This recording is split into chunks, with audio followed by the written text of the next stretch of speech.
سورہ شورا سورہ نمبر 26 قرآن مجید کی ایک مکی صورت ہے۔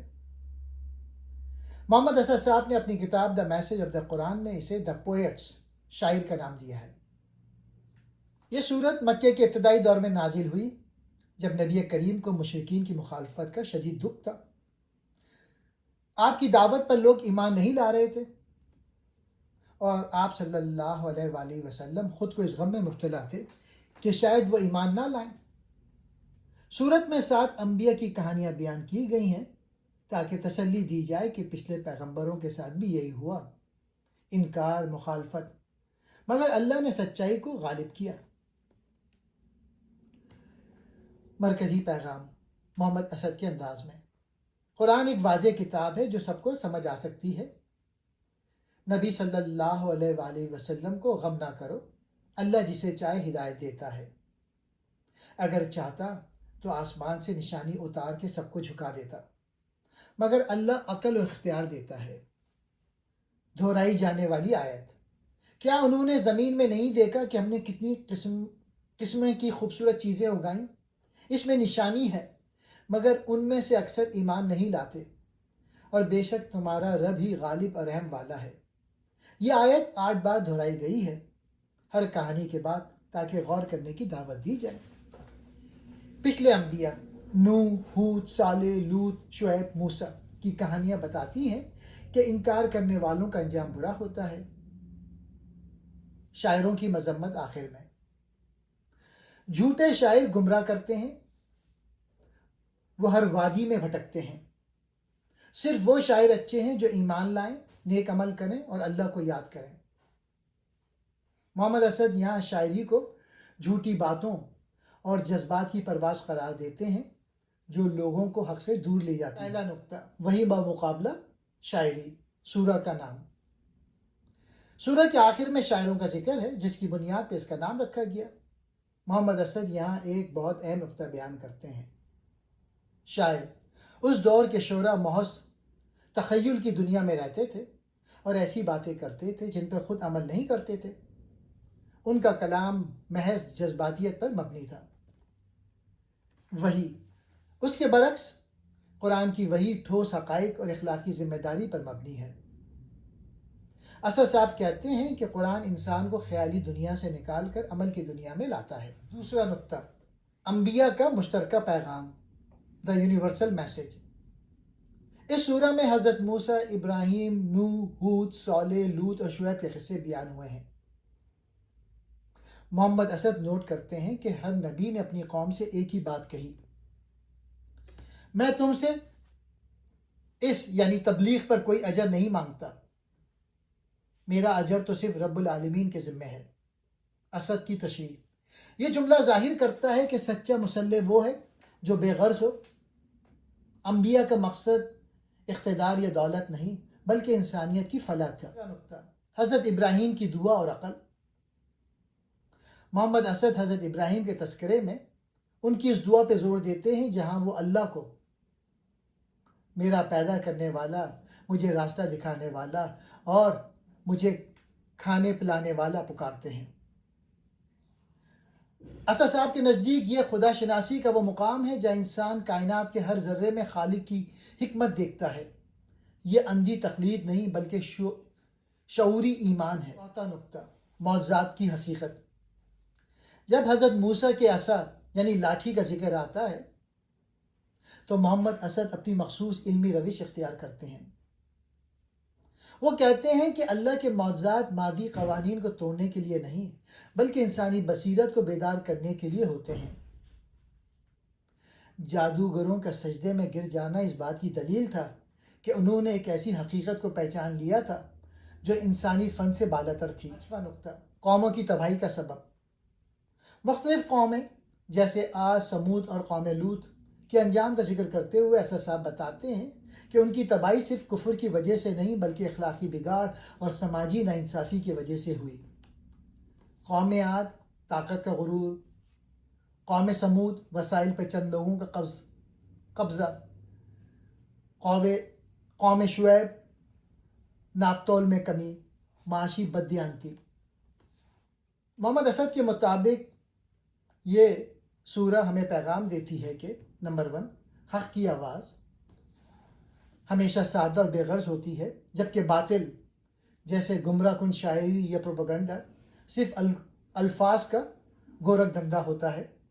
دوسرا، انسانی تاریخ گواہ ہے کہ وہی قومیں بچیں جنہوں نے اخلاقی ضابطوں کو اپنایا، اور وہ مٹ گئیں جنہوں نے صرف مادی طاقت پہ بھروسہ کیا۔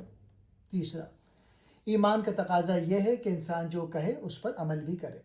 اسد صاحب لکھتے ہیں کہ سورہ کا بار بار دہرائے جانے والا جملہ بے شک آپ کا رب زبردست بھی ہے اور رحیم بھی، یہ ظاہر کرتا ہے کہ اللہ کے پاس سزا دینے کی پوری قدرت ہے، لیکن اس کی رحمت ہمیشہ اس کے غضب پر غالب رہتی ہے، اس لیے وہ قوموں کو سنبھلنے کی مہلت دیتا ہے۔ سورہ نمل قرآن مجید کی ایک مکی صورت ہے۔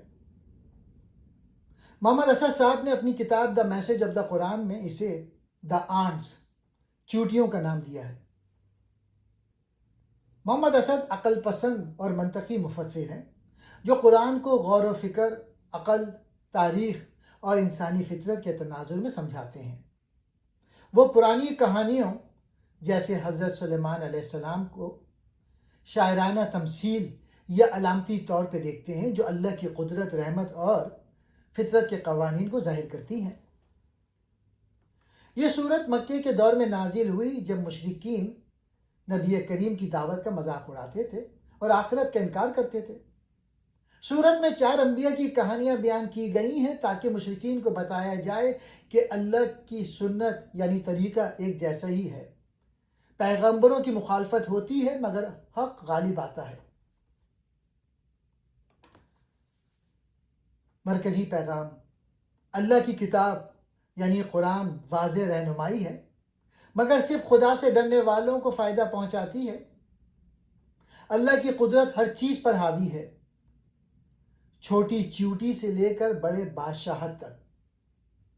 شکر گزاری، عقل اور رحم کی اہمیت جیسے سلیمان علیہ السلام کی دعا۔ شرک اور تکبر کی مذمت جیسے فرعون، قوم سمود اور قوم لوط کا انجام۔ اللہ مردہ زمین کو زندہ کرتا ہے، دعا قبول کرتا ہے اور سب کچھ جانتا ہے۔ قیامت میں سب لوٹائے جائیں گے۔ اگلا نقطہ، علم اور قدرت، حضرت سلیمان علیہ السلام کا قصہ۔ محمد اسد کے نزدیک حضرت سلیمان علیہ السلام کا قصہ محض معجزات کا مجموعہ نہیں، بلکہ یہ دکھاتا ہے کہ علم انسان کو کیسی بلندیوں پر لے جا سکتا ہے۔ پرندوں اور چیونٹیوں کی زبان۔ اسد صاحب اس کی تشریح کرتے ہوئے کہتے ہیں کہ اللہ نے سلیمان علیہ السلام کو فطرت کے قوانین پر ایسی دسترس دی تھی جو دوسروں کے پاس نہیں تھی۔ چیونٹیوں کی وادی کا ذکر اس بات کی طرف اشارہ ہے کہ ایک عظیم بادشاہ کو ایک چھوٹے سے چھوٹے گروہ کے حقوق کا بھی خیال رکھنا چاہیے۔ ہدہد۔ اسد کے مطابق ہدہد ایک ایسا پیغام رسا تھا جو سلیمان علیہ السلام کی سلطنت کے سیاسی اور جغرافیائی پھیلاؤ میں مددگار تھا۔ دوسرا نقطہ، ملکہ سبا، عقل، حکمت اور حقیقت پسندی۔ ملکہ سبا کا کردار سورت میں بہت اہم ہے۔ وہ جذبات سے نہیں، عقل سے فیصلہ کرتی، سلیمان کی دعوت کو کھلے دل سے سنتی ہیں اور حق کو پہچان کے تسلیم کر لیتی ہیں۔ محمد اسد کے مطابق یہ واقعہ بتاتا ہے کہ سچائی کے سامنے جھکنا کمزوری نہیں، دانائی ہے۔ عورت ہو یا مرد، عقل، حکمت اور اخلاق سب کے لیے برابر ہے۔ قیادت کا معیار فہم و فراست ہے، نہ کہ طاقت۔ حضرت سلیمان نے انہیں جنگ سے نہیں بلکہ حقیقت کے مشاہدے سے قائل کیا۔ جب ملکہ نے سلیمان کے محل کا شیشہ دیکھا اور اسے پانی سمجھ کر اپنے کپڑے اٹھائے تو سلیمان نے اسے بتایا کہ یہ محض چمکتا ہوا شیشہ ہے۔ اسد صاحب کہتے ہیں یہ ایک استعارہ ہے کہ انسان اکثر ظاہر کو حقیقت سمجھ کر پوجنے لگتا ہے، جبکہ اصل حقیقت اس کے پیچھے چھپی ہوتی ہے۔ ملکہ سبا نے اس علمی دلیل کو دیکھ کر اسلام قبول کیا۔ تیسرا نقطہ، معجزات کی عقلی تعبیر۔ سورہ میں ذکر ہے کہ سلیمان کے ایک درباری نے پلک جھپکتے میں ملکہ کا تخت حاضر کر دیا۔ محمد اسد اس کتاب کے علم کی تشریح میں لکھتے ہیں کہ اس بات کی علامت ہے کہ اللہ کا دیا ہوا علم اور بصیرت وقت اور فاصلوں کی قید سے آزاد ہو کر بڑے بڑے کام انجام دے سکتا ہے۔ کائنات کی نشانیاں اور توحید۔ سورہ کے آخری حصے میں اللہ کی نشانیوں کا ذکر ہے، بارش کا برسنا، درختوں کا اگنا اور پہاڑوں کا اپنی جگہ جمے رہنا۔ محمد اسد کا نقطہ یہ ہے کہ یہ سب اتفاق نہیں ہے۔ وہ کہتے ہیں کہ کائنات میں ایک عظیم توازن یعنی کاسمک بیلنس ہے جو ایک ہی خالق کی طرف اشارہ کرتا ہے۔ پانچواں نقطہ، قیامت اور زمین کا جانور۔ آیت 82 میں ایک عجیب و غریب جانور کے نکلنے کا ذکر ہے۔ محمد اسد اس کی تشریح میں لکھتے ہیں کہ یہ جانور دراصل مادہ پرستی یعنی مٹیریلزم کی وہ آخری حد ہو سکتی ہے جہاں انسان اپنی روحانیت کھو کر صرف حیوانی سطح پر رہ جائے گا، اور یہی معاشروں کی تباہی کا نشان ہوگا۔ سورہ کا خلاصہ۔ محمد اسد کے مطابق یہ سورہ ہمیں سکھاتی ہے کہ ایمان اور عقل ایک دوسرے کے دشمن نہیں بلکہ ساتھی ہیں۔ سچا اقتدار وہی ہے جو انصاف اور علم پر مبنی ہو، جیسے سلیمان علیہ السلام کا۔ اور تیسرا، انسان کو ظاہری چمک دمک جیسے ملکہ سبا کا دھوکہ کے بجائے حقیقت مطلق اللہ کی تلاش کرنی چاہیے۔ سورہ قصص قرآن مجید کی ایک مکی صورت ہے۔ محمد اسد صاحب نے اپنی کتاب دا میسج آف دا قرآن میں اسے دا اسٹوری یا قصے یا کہانیوں کا نام دیا ہے۔ محمد اسد عقل پسند مفسر ہیں جو قرآن کی تفسیر میں منطق، تاریخی انسانی فطرت اور غور و فکر پر زور دیتے ہیں۔ وہ لفظوں کے گہرے معنی بیان کرتے ہیں اور بتاتے ہیں کہ اللہ کی سنت یعنی طریقہ کار تاریخ میں ایک جیسی رہتی ہے۔ یہ سورت مکے کے آخری دور میں نازل ہوئی جب مشرکین مکہ نبی کریم صلی اللہ علیہ وآلہ وسلم پر شدید دباؤ ڈال رہے تھے، آپ کی دعوت کو روکنے کی کوشش کر رہے تھے اور مسلمانوں کو کمزور سمجھتے تھے۔ سورت میں حضرت موسیٰ علیہ السلام کی تفصیلی کہانی بیان کی گئی ہے تاکہ مشرکین کو سمجھایا جائے کہ اللہ کی مدد سچے پیغمبروں کے ساتھ ہوتی ہے، چاہے وہ کتنے ہی کمزور ہوں۔ مرکزی پیغام: اللہ ظالموں جیسے فرعون کو ایک حد تک موقع دیتا ہے، مگر آخر کار سچائی غالب آتی ہے۔ نبیوں کی جد و جہد ایک جیسی ہوتی ہے: دعوت، مخالفت، ہجرت اور فتح۔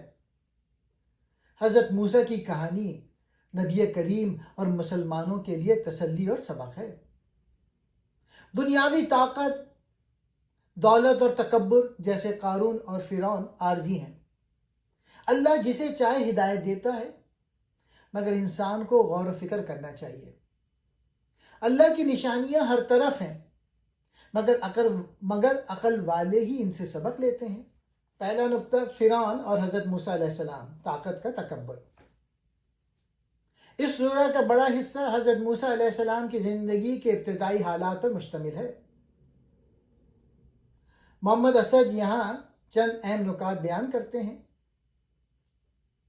فرعون نے بنی اسرائیل کو غلام بنا رکھا تھا، لیکن اللہ کا منصوبہ یہ تھا کہ وہ کمزوروں کو زمین کا وارث بنائے۔ اسد کے نزدیک یہ ایک ابدی قانون ہے کہ ظلم کا نظام چاہے کتنا ہی طاقتور ہو، آخر کار وہ اپنے ہی بوجھ سے گر جاتا ہے۔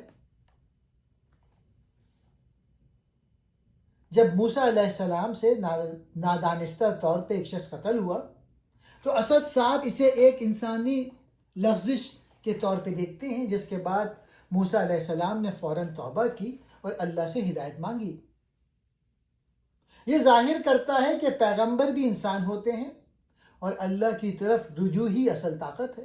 دوسرا نقطہ، مدین کا سفر اور اخلاقیات۔ جب موسیٰ علیہ السلام مصر سے بھاگ کر مدین پہنچے تو وہاں انہوں نے 2 عورتوں کی مدد کی۔ اسد صاحب اس واقعے سے یہ سبق نکالتے ہیں کہ ایک سچا مومن اجنبی جگہ پر بھی اپنی اخلاقی ذمہ داری نہیں بھولتا۔ یہاں حیا اور امانت یعنی شرافت اور ایمانداری کو انسانی کردار کی بہترین بنیاد قرار دیا گیا ہے۔ تیسرا نقطہ، قارون کا قصہ، دولت کا فتنہ۔ سورہ کے آخر میں قارون کا ذکر ہے جو اپنی بے پناہ دولت پر فخر کرتا تھا۔ محمد اسد کی تشریح۔ قارون کا کہنا تھا کہ یہ سب کچھ میرے اپنے علم اور ہنر کی وجہ سے ہے۔ اسد صاحب کے مطابق یہ مادیت پرستی یعنی مٹیریلزم کی بدترین شکل ہے، جہاں انسان اپنی کامیابی کا سہرا اللہ کے بجائے اپنی عقل کو دیتا ہے۔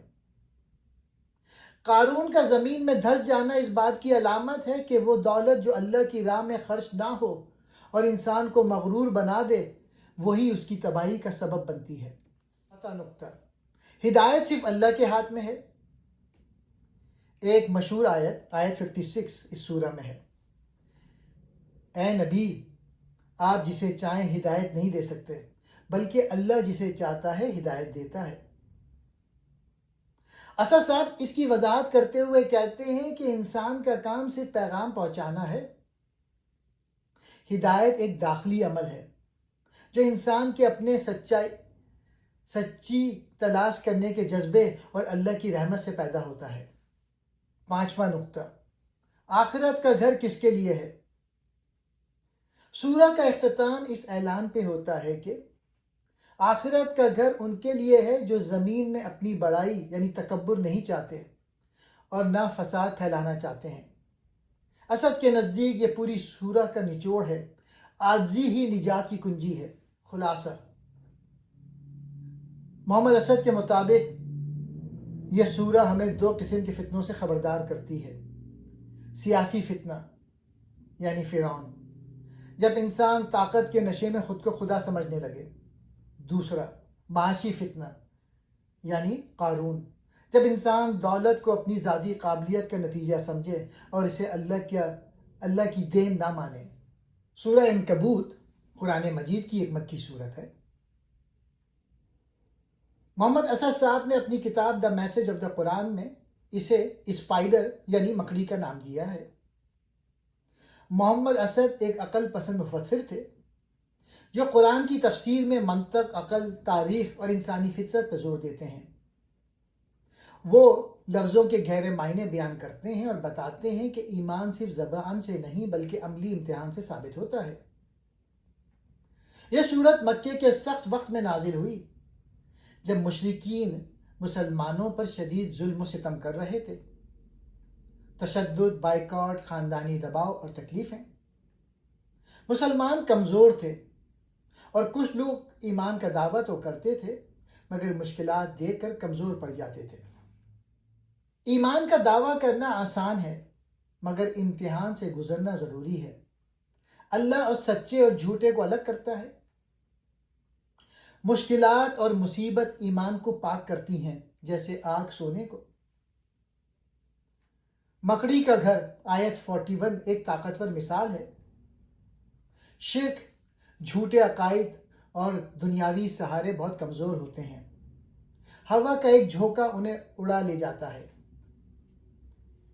پچھلے انبیاء نوح، ابراہیم، لوط علیہ السلام کی کہانیاں بتاتی ہیں کہ سچے لوگ مشکلات سے گزرے مگر اللہ نے ان کی مدد کی۔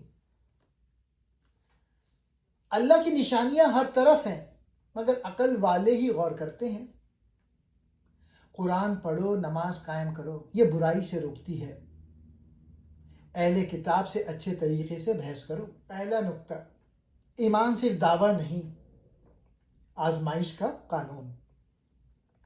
سورہ کا آغاز ہی ایک بہت بڑے سوال سے ہوتا ہے۔ کیا لوگوں نے یہ سمجھ رکھا ہے کہ وہ صرف ایمان لائے کہنے پر چھوڑ دیے جائیں گے اور انہیں آزمایا نہیں جائے گا؟ محمد اسد کہتے ہیں، ایمان کوئی جامد چیز نہیں بلکہ یہ ایک عمل ہے۔ سچا مومن وہ ہے جو مشکل وقت میں بھی اپنے اصولوں پر قائم رہے۔ آزمائش اس لیے آتی ہے تاکہ کھوٹے اور کھرے کا فرق واضح ہو جائے۔ دوسرا نقطہ، انفرادی ذمہ داری یعنی پرسنل رسپانسبلٹی۔ اسد صاحب اس بات پہ زور دیتے ہیں کہ قرآن کے مطابق ہر انسان اپنے عمل کا خود ذمہ دار ہے۔ کوئی دوسرا آپ کا بوجھ نہیں اٹھائے گا۔ اگر والدین آپ کو شرک یا غلط راستے پر مجبور کریں تو ان کی بات نہیں مانی جائے گی، لیکن ان کے ساتھ دنیا میں برتاؤ اچھا رکھنا ہوگا۔ یہ توازن اسد کے نزدیک اسلامی اخلاقیات کی بنیاد ہے۔ تیسرا نقطہ، مکڑی کے جالے کی مثال۔ اس سورہ کا نام عنکبوت یعنی مکڑی اس لیے ہے کیونکہ اس میں باطل سہاروں کی حقیقت بیان کی گئی ہے۔ جو لوگ اللہ کے سوا دوسروں یعنی طاقتور لوگوں، دولت یا بتوں پر بھروسہ کرتے ہیں، ان کی مثال اس مکڑی جیسی ہے جو اپنا گھر بناتی ہے۔ محمد اسد لکھتے ہیں کہ مکڑی کا جالا بظاہر ایک پیچیدہ اور خوبصورت ڈھانچہ معلوم ہوتا ہے، لیکن یہ کمزور ترین گھر ہے۔ اسی طرح وہ نظریات یا طاقتیں جو خدا کے قانون کے خلاف ہیں، دیکھنے میں کتنی ہی مضبوط کیوں نہ لگیں، حقیقت میں بالکل کھوکھلی ہوتی ہیں۔ چوتھا نقطہ، ہجرت اور وسعت الہی۔ اس سورہ میں ہجرت کا اشارہ ملتا ہے۔ محمد اسد کے مطابق اگر کسی جگہ انسان کے لیے اپنے ضمیر اور ایمان کے مطابق جینا ناممکن ہو جائے تو اسے وہاں سے نکل جانا چاہیے۔ اللہ کی زمین وسیع ہے، یعنی رزق اور سکون صرف ایک جگہ یا ایک قوم کے ساتھ مخصوص نہیں ہے۔ پانچواں نقطہ، نماز اور برائی سے روک تھام۔ آیت 45 میں ذکر ہے کہ نماز بے حیائی اور برائی سے روکتی ہے۔ محمد اسد کا نقطہ، نماز صرف حرکت و سکنات کا نام نہیں بلکہ یہ ایک روحانی یاد دہانی ہے۔ اگر نماز انسان کے کردار کو تبدیل نہیں کر رہی تو اس کا مطلب ہے کہ نماز کی اصل روح یعنی اللہ کا شعور مفقود ہے۔ محمد اسد کے نزدیک یہ سورہ ہمیں پیغام دیتی ہے کہ حق کے راستے میں مشکلات آنا لازمی ہے، یہ اللہ کا قانون ہے۔ دنیاوی سہارے، دولت، رتبہ، غلط نظریات مکڑی کے جالے کی طرح ناپائیدار ہیں۔ اصل طاقت صرف اللہ کے ہاتھ میں ہے اور انسان کی نجات اس کے اپنے نیک اعمال اور خلوص نیت میں ہے۔ سورہ روم قرآن مجید کی ایک مکی صورت ہے۔ محمد اسد صاحب نے اپنی مشہور کتاب دا میسج آف دا قرآن میں اسے دا بیزنٹائنز یعنی روم والے کا نام دیا ہے۔ محمد اسد ایک عقل پسند مفسر تھے جو قرآن کو سائنسی، تاریخی اور منطقی انداز میں سمجھاتے تھے۔ یہ سورت مکے میں نازل ہوئی جب مشرکین مکہ غالب تھے اور مسلمان کمزور۔ اس وقت ایران نے روم یعنی بیزنٹائن سلطنت کو شدید شکست دی تھی۔ رومی عیسائی تھے اور مشرکین مکہ ایران کی فتح پر خوش تھے کیونکہ اس وقت جو ایران والے تھے وہ مشرک تھے۔ اس صورت میں قرآن نے پیشین گوئی کی یہ رومی چند سالوں میں ہی واپس غالب آ جائیں گے۔ یہ پیشین گوئی پوری ہوئی۔ محمد اسد اسے قرآن کی معجزانہ پیشین گوئی قرار دیتے ہیں جو اللہ کی قدرت اور تاریخ کے قوانین کو ظاہر کرتی ہے۔ مرکزی پیغام، اللہ کی قدرت کے نشانات ہر طرف ہیں۔ دنیا میں فتح و شکست اللہ کے ہاتھ میں ہے۔ انسان غور و فکر کرے تو حقیقت سمجھ آ جائے گی۔ آخرت کا انکار کرنے والے گمراہ ہیں۔ فطری دین اسلام کی طرف لوٹ آؤ۔ فطرت انسانی۔ محمد اسد اس سورہ کی آیت 30 پر بہت خوبصورت بحث کرتے ہیں جہاں فطرت کا ذکر ہے۔ ان کا کہنا ہے کہ ہر انسان کے اندر سچائی کو پہچاننے کی ایک فطری صلاحیت موجود ہے۔ اسلام کوئی نیا دین نہیں بلکہ اسی فطرت کی پکار ہے جسے دنیاوی لالچ اور تعصب نے ڈھانپ دیا ہے۔ کائنات کی نشانیاں۔ محمد اسد بتاتے ہیں کہ اللہ نے اس سورہ میں بار بار اور اس کی نشانیوں میں سے ہے کہہ کر ہمیں غور کرنے کی دعوت دی ہے۔ بیوی اور شوہر کے درمیان محبت اور سکون، آسمان اور زمین کی تخلیق، زبانوں اور رنگوں کا فرق، یہ تمام چیزیں اتفاقیہ نہیں ہیں بلکہ ایک عظیم خالق کے ڈیزائن کا حصہ ہے۔ سماجی اور معاشی بگاڑ، سود اور زکوٰۃ۔ اسد صاحب اس نقطے پر توجہ دلاتے ہیں کہ سورہ روم میں سود کی مذمت اور زکوٰۃ کی فضیلت بیان کی گئی ہے۔ سود یہ صرف مال بڑھانے کا ایک خود غرضانہ طریقہ ہے جس میں برکت نہیں ہوتی۔ زکوٰۃ یہ دوسروں کی مدد کے ذریعے معاشرے اور روح کی پاکیزگی کا نام ہے۔ فساد اور انسانی اعمال، آیت 41، خشک اور تری میں فساد پھیل گیا۔ اس کی تشریح میں اسد لکھتے ہیں، دنیا میں جو بھی بگاڑ، ماحولیاتی تباہی، یہ جنگیں ہوتی ہیں، وہ دراصل انسان کے اپنے ہاتھوں کی کمائی ہیں۔ اللہ انسان کو ان کے برے اعمال کا مزہ چکھاتا ہے تاکہ وہ صحیح راستے پر واپس لوٹ آئیں۔ خلاصہ کلام، محمد اسد کے مطابق اس سورہ کا پیغام یہ ہے کہ تاریخ کا پہیہ اللہ کے قوانین کے مطابق چلتا ہے۔ مادی طاقتیں عارضی ہیں اور اصل کامیابی ان لوگوں کی ہے جو اللہ کی دی ہوئی فطرت پر قائم رہتے ہیں اور کائنات کی نشانیوں سے سبق حاصل کرتے ہیں۔ اللہ کا وعدہ سچا ہے، لیکن اکثر لوگ اس حقیقت کو نہیں جانتے۔